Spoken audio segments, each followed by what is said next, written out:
Good morning friends. आज का video जो है उन फ्रेशर कैंडिडेट के लिए है जो इंटरव्यू देने जा रहे हैं, जिसको अभी जॉब और रिस्पॉन्सिबिलिटी के विषय में नहीं पता है। आज का जो वीडियो है basically the job of medical representative and their responsibility पे बना हुआ है। तो जॉब क्या है और उस जॉब को करने के लिए हमें क्या रिस्पॉन्सिबिलिटी करना होता है। तो पहले हम बताएंगे व्हाट इज द जॉब।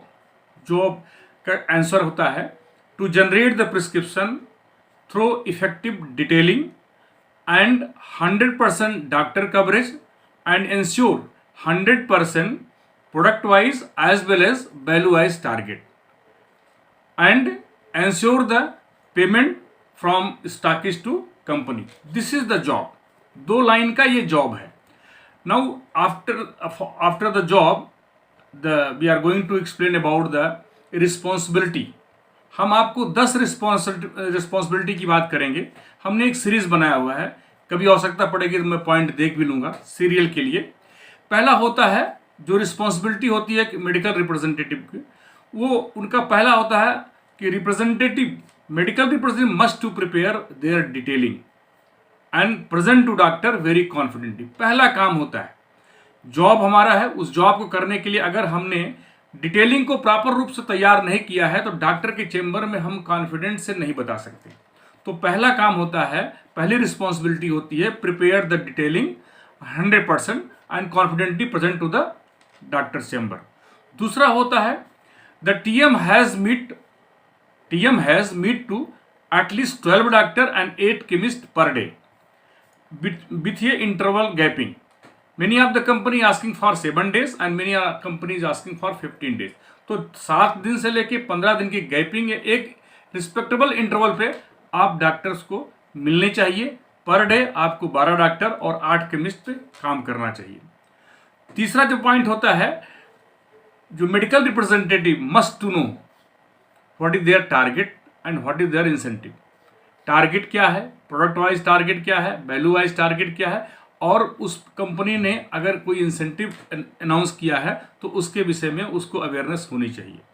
और दोनों चीज़, चाहे वो टारगेट सीट हो चाहे वो इंसेंटिव सीट हो, हमेशा आपको अपने बैग में रखे रहना चाहिए। जब आपको आवश्यकता पड़े, जब आपको समय मिले, आप उसको देखते रहिए और उसके अकॉर्डिंग अपना काम करिए।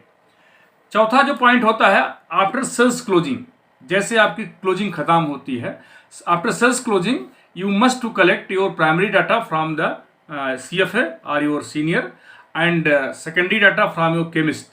दोनों को देखिए और एनालाइज करिए कि हमारी प्राइमरी कितनी हुई, हमारी सेकेंडरी कितनी हुई, कौन सा प्रोडक्ट का मूवमेंट नहीं हुआ है, कौन सी इन्वेंट्री ज़्यादा है। पांचवा पॉइंट होता है कि on every second of the month आपको सारे रिप्रेजेंटेटिव को अपने सेल्स एंड स्टॉक स्टेटमेंट को प्रिपेयर करना चाहिए, उसको हेडक्वार्टर वाइज कंपाइल करना चाहिए, कंपाइल करके हेड ऑफिस और अपने एक सीनियर को और अपने पास एक कॉपी को रखना चाहिए। इसके बाद का पॉइंट, जो छठा पॉइंट हमने बताने का प्रयास किया है कि जैसे सेल्स क्लोजिंग खत्म होती है, सेल्स एंड स्टॉक स्टेट बन गया, तो हर रिप्रेजेंटेटिव की यह सोचना चाहिए कि हमारा कौन सा प्रोडक्ट स्टॉकिस्ट के पास पड़ा हुआ है, उसका लिक्विडेशन क्या प्लानिंग है, कैसे ये लिक्विडेट हुआ, डॉक्टर वाइज प्रोडक्ट वाइज की एक प्लानिंग करना चाहिए। उस प्लानिंग के मुताबिक अगले महीना स्टार्टिंग में ही फोकस करके उस प्रोडक्ट को लिक्विडेट करना चाहिए। अगला पॉइंट होता है zero SQ billing. Zero SQ billing का मतलब होता है कि चाहे वो प्राइमरी हो चाहे वो सेकेंडरी हो, प्रत्येक रिप्रेजेंटेटिव को ये सोचना चाहिए कि जो हमारा प्रोडक्ट, एसक्यू माने होता है स्टॉक कीपिंग यूनिट, चाहे वो पहली स्ट्रेंथ हो, दूसरी स्ट्रेंथ हो, तीसरी स्ट्रेंथ हो, जितने भी स्ट्रेंथ है, जितनी भी एसक्यू हमारी कंपनी ने हमको बेचने के लिए दिया है, किसी में कोई जीरो सेलिंग नहीं होना चाहिए। चाहे वो 2 ही पत्ता हो लेकिन उसको होना चाहिए। ये उसकी रिस्पॉन्सिबिलिटी में आता है। उसको एक प्लानिंग करना पड़ता है कैसे करना चाहिए। हमेशा कोई भी रिप्रेजेंटेटिव हो, 7वां पॉइंट जो है सबसे बड़ा इंपॉर्टेंट है, हमेशा 2 तरह के मार्केट में कस्टमर होते हैं। कस्टमर में 2 तरह के डॉक्टर होते हैं, एक तो प्रिस्क्राइबर होता है, दूसरा डिस्पेंसर होता है। प्रत्येक रिप्रेजेंटेटिव को एक लिस्ट बना कर रखना चाहिए कि these are the our prescriber doctor, these are our the dispenser doctor.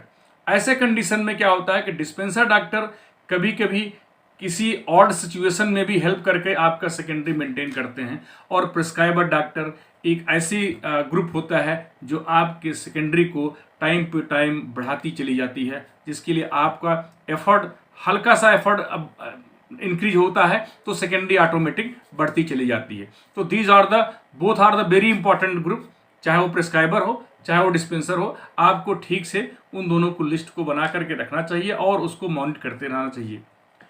8वां point होता है कि कोई भी रिप्रेजेंटेटिव वो वीकली सेकेंडरी को कलेक्ट करना चाहिए। कहां से? स्टॉकिस्ट से। ये देखना चाहिए कि कौन से प्रोडक्ट का मूवमेंट हुआ।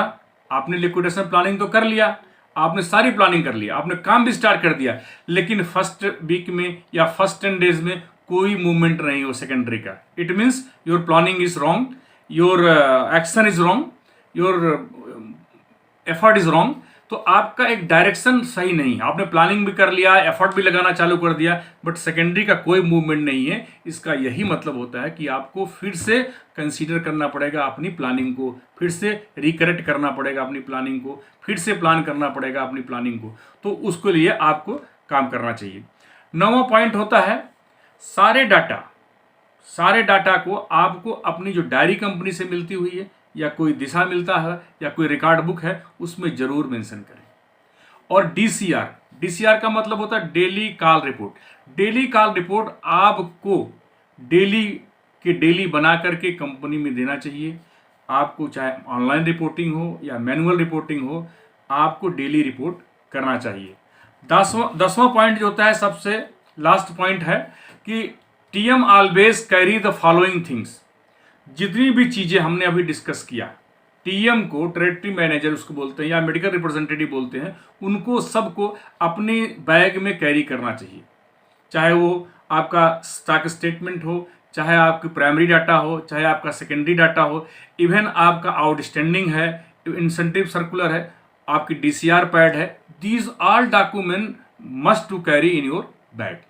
सारे पेपर्स की रिक्वायरमेंट डे टू डे लगती रहती है। पता लगा आप स्टॉकिस्ट के यहाँ गए, स्टॉकिस्ट बोला कि सर मेरा कितना आउटस्टैंडिंग बता दीजिए, मेरे पेमेंट करना है। अब आपको पता ही नहीं है, आपने सीनियर को फ़ोन करेंगे, सीनियर ड्राइव कर रहा है, बोलेगी यार अभी मैं आपको बता नहीं रहा हूँ, तो इस एक दिन का समय ऐसे चला जाएगा। तो बट अगर वो सारी चीज़ें आपके बैग में हैं तो तुरंत आप निकाल करके उसको बोलोगे भैया ये आपका आउटस्टैंडिंग है, प्लीज़ क्लियर इट। तो अगर इन्हीं 10 पॉइंट को आप, जो हमने 10 रिस्पॉन्सिबिलिटी आपको दिया है, हाईलाइट किया है, 10 रिस्पॉन्सिबिलिटी को आप अच्छे से करते हैं तो आपका जो जॉब है बेसिकली वो जॉब होने में कोई तकलीफ नहीं होगा। एक सक्सेस फार्मूला, एक रिप्रेजेंटेटिव का सक्सेस फार्मूला है 25 days into efforts equal to sale. Sale एक दिन की एफर्ट से नहीं आती मित्रों। सेल लाने के लिए आपको 25 डेज का एफर्ट लगाना पड़ता है, करना पड़ता है और करना चाहिए। तो जब आप 25 डेज का एफर्ट लगाते हैं तो जो last 5 day of the month, जब हम क्लोजिंग पे परेशान रहते हैं, उस कंडीशन में कोई दिक्कत हमको नहीं होती है, सेल्स होगी। तो आज का मेरा video what is the job of medical representative and what is the responsibility, इस पे था, ये हमने आपको बनाया। अगला वीडियो हम आपको देंगे कि एक इंटरव्यू देने वाला व्यक्ति, कैंडिडेट, कैसे इंटरव्यूअर को इंप्रेस करे। सारे क्वेश्चन तो आ रहे हैं, सारे क्वेश्चन के साथ वो कैसे और ज्यादा इंप्रेस हो, इस चीज को हम बताएंगे। तब तक के लिए नमस्कार, थैंक यू।